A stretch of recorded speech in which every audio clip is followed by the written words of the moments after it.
Have you always wanted to know how good your bone structure is? Then you're in luck, because that's exactly what we're going to tell you in this video. So watch it all the way to the end and learn how you can find out more about your bone structure very easily.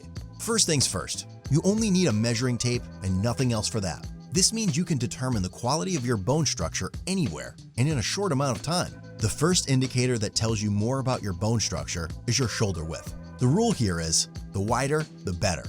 After all, it's for a reason that all movie superheroes have a narrow waist and a V-shape with broad shoulders, because that conveys strength and is also aesthetically hugely appealing. And that makes a lot of sense. After all, you can train your shoulder muscles to become a bit bigger, but you can't make your bones wider. So someone who already has broader shoulders because of their bone structure will always have an advantage over someone with narrow shoulders. It's just genetics that can't be changed. A good example of someone who was born with broad shoulders is Dwayne "The Rock" Johnson. You can especially see this in old photos from his youth, when he was not so built yet. In fact, in these pictures, he was even relatively skinny, but he still had massive shoulders, simply because of his extreme bone structure. So it's not surprising that he's actually a monster these days. However, Colin von Moger proves that you could also achieve great shoulder aesthetics without broad shoulders from birth.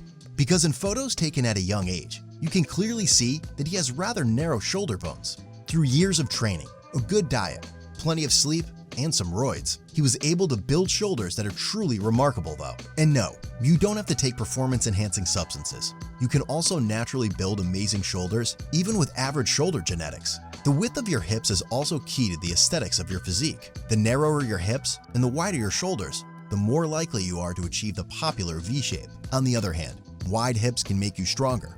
Generally speaking, the more massive your bone structure, the more strength you can build. So both narrow and wide hips have their individual advantages. Obviously, your height is also significant. If you are shorter, you have an easier time building a massive physique. And if you're taller, you can theoretically develop more strength. So it's not surprising that since 1965, only one Mr. Olympia has been taller than 6 feet. Arnold Schwarzenegger. The world's strongest man participants, however, are almost all above average to extremely above average in height. The current world's strongest man, Tom Stoltman, for example, is about 6'6", and the other participants are almost always over 6'3" too. Therefore, all heights have certain advantages. Ultimately, your ankle and wrist size will also indicate how much muscle and strength you can develop. The bigger they are, the better actually. Of course, this only applies if you have a somewhat low amount of body fat. So you can actually find out with some measurements how much your bone structure is suitable for bodybuilding and powerlifting, as well as strongman. But whatever your bone structure, it's always worth training hard and eating healthy. Because with any bone structure, you can evolve your body and become stronger, healthier, and more attractive. That's it again for today. If you liked the video, share it with your friends.